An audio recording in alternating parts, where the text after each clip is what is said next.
The following is a paid segment sponsored by Solar Mason.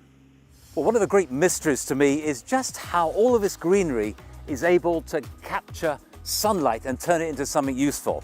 Well, human beings have picked it up as well. We're able to use solar power much better than we used to. In fact, we're here at Fleetville. We're visiting Solar Mason on an installation job. You can hear it in the background. Let's go and meet the chaps. Hello, Noel. Great to meet you again. Yes, sir. What a location and what a place to talk about solar energy. Look at that. Any minute now, the sun is going to break through. But today, I just want to talk about why it is now such a great time to think of installing solar energy in your home. Well, I've heard of net metering, and I believe you can actually sell your electricity that you're capturing from the sun back to the utilities, yeah? Yes, sir. The excess energy that you're producing goes back into the grid and you're compensated for it. It's a 25-year system, so it's going to pay for itself, in the first 6 to 10 years. And if that's the case, you're looking at, 15 to 19, 20 years worth of power, free power. So I gather, Noel, that there's a government subsidy at work here. Yes, the HR 5376 that was just passed has extended the tax credit from 26% up to 30%, and it's now been extended out to 10 years. So Noel, the first decision, I suppose, is where are you going to put solar panels? Do you put it on the roof or the ground? What kind of decisions have to be made? If you have the space available to put them in the ground, it's always your best bet from a maintenance standpoint, right? Putting them on the roof makes sense if you're more probably in an urban environment. But really it's going to be a case-by-case basis, only determined after performing a site survey. So, which your company obviously does. Even if you haven't got the 100% ideal location, people still put them in there because I think now the panels now are so much more efficient that they still will generate a reasonable amount of electricity. Correct.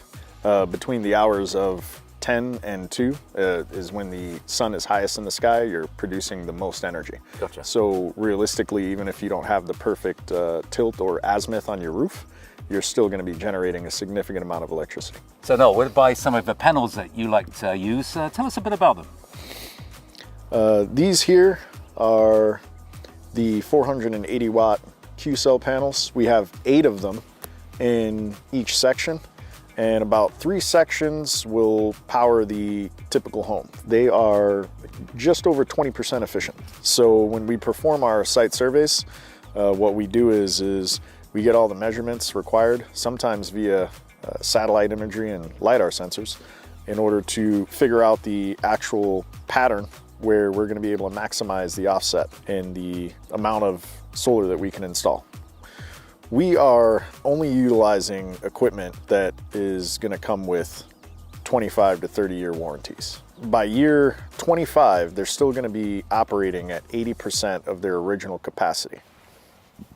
Well, we've moved underneath the panels just to have an idea of how they're put together. So the aluminum frame with a steel support holds everything up, and then each panel seems to have one of these little boxes. Tell us a bit about it. So this is called a power optimizer, and it's going to perform 2 functions. 1, carrying the DC current, and 2, it's going to allow us to monitor the performance of each individual panel. Brilliant. So from the comfort of your cell phone, you could sort of bring up your app and then check just how the system's going. Yes. So after the current is carried from all the individual power optimizers, it will be carried into an inverter. And that inverter is going to take the DC energy, convert it to AC energy, where it's going to be fed to the grid. So Noel, the installation is complete, the electricity is flowing. How do you monitor it? We have the ability to monitor all of the systems remotely. And for each panel, I can see that it's telling us how many watts it's making. That's fantastic. Yeah, so here, this particular system, they have put in an 8 kW system, roof mount. And we have the ability to see the panel production of each individual panel. And if anything were to go wrong, we know exactly where to look. Brilliant. No, Noel, I gather once you sign up a contract with your utilities provider, you've got to stick with a person you've made an agreement with, yeah? Right. So the important thing to understand is as soon as you sign a net metering agreement with the utility, it's important to stay with the utility as both your generator and supplier. Gotcha. So if you did switch, so you had this tempting offer.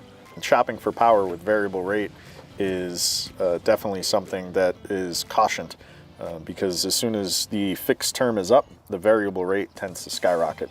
So it's always better to stay with the utility because they are the only ones obligated by the PUC to honor the net metering agreement, which will allow you to recoup your return on investment for the solar system. Well, Noel, it's been an absolute pleasure. We've learned an awful lot. How does the public get hold of you? So you can visit us online at solarmason.com, or you can call us at 570-MY-SOLAR. Excellent. That's nice and easy. So all we have to do now is wait for that sun to rise every morning and save the money. Thank you, Noel. Thank you. This has been a paid segment sponsored by Solar Mason.